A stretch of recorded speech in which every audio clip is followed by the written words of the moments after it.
Então, dando continuidade aos nossas videoaulas, né, os vídeos de lesões, a gente vai falar agora de torus palatino. Na verdade, o torus palatino não se enquadra dentro das lesões. Ele pode ser classificado como um distúrbio de desenvolvimento. O que quer dizer isso? Não necessariamente é uma alteração que a gente necessita fazer tratamento, né? Não é uma patologia. Mas, em algumas situações, se o paciente tiver alguma necessidade, por exemplo, de adaptação de prótese, e for difícil a confecção de prótese, aí sim, nessa situação, o torus palatino é importante o procedimento cirúrgico. Mas fora esses, né, nessas situações especiais, né, uma outra situação especial seria os casos em que o paciente tivesse úlceras, né, machucados, direto na região de mucosa que recobre o tecido de torus palatino, aí também seria necessário a cirurgia por conta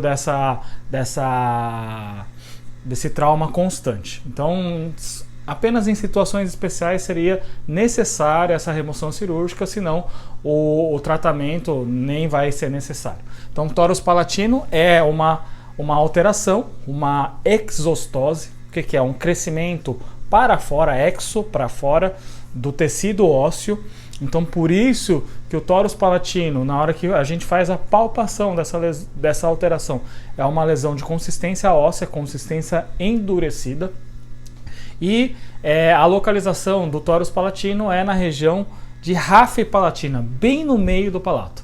Eu sempre brinco que muitos alunos, na hora que a gente está dando aula a respeito desse tema, descobrem que tem o torus palatino na aula, né? E ele sempre achou aquilo lá normal, que fazia parte dele, e aí quando tem a aula de torus palatino, fala, nossa, eu tenho torus palatino. E é uma alteração bastante comum. Pode acontecer com você que está vendo o vídeo agora, que não sabia da existência desse nome, dessa nomenclatura, que popularmente a gente pode chamar de um calo ósseo na região do céu da boca, né? Então, torus palatino é uma exostose localizada na região da ráfia palatina e é uma alteração bastante comum. É uma alteração que pode ter relações com fatores genéticos, fatores ambientais também. Então, é uma alteração que acontece na região da linha média do palato duro. Na grande maioria dos casos, os torus palatinos são assintomáticos, eles não têm nenhum tipo de sintomatologia, com exceção daqueles casos em que são lesões extensas, em que na hora da mastigação e a mucosa é fina nessa região que recobre o torus palatino, essa mucosa pode sofrer o trauma durante a mastigação se o torus for uma alteração extensa.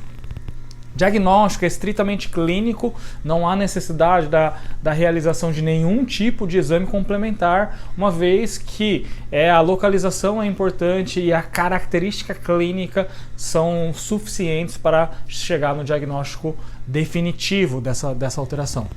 E só há necessidade da cirurgia, claro, se essas alterações provocam traumas constantes e provocam úlceras constantes, que incomodam o paciente ou que podem incomodar, ou se está atrapalhando a confecção ou vai atrapalhar a confecção de uma prótese, seja a prótese removível, parcial removível ou uma prótese total.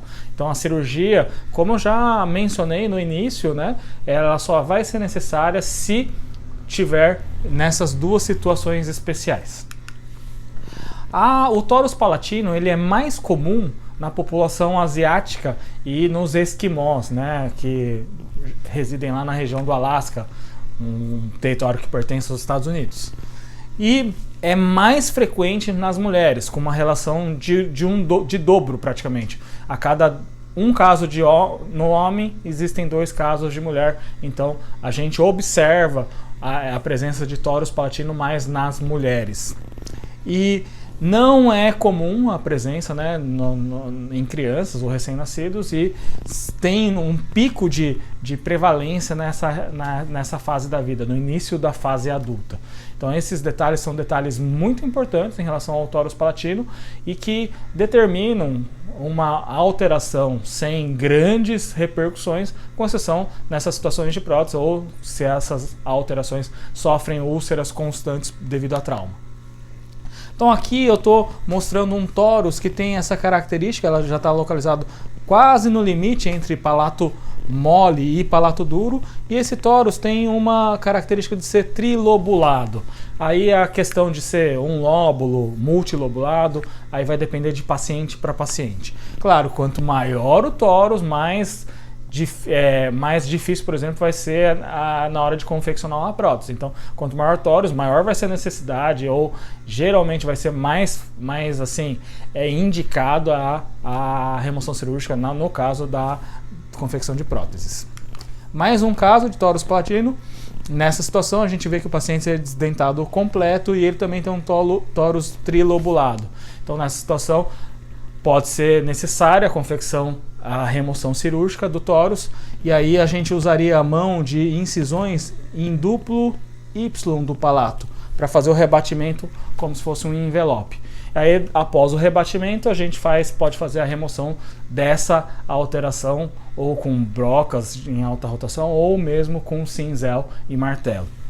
Então essas são as características e as indicações de tratamento nos casos de torus palatino em situações em que a confecção da prótese se faz necessária.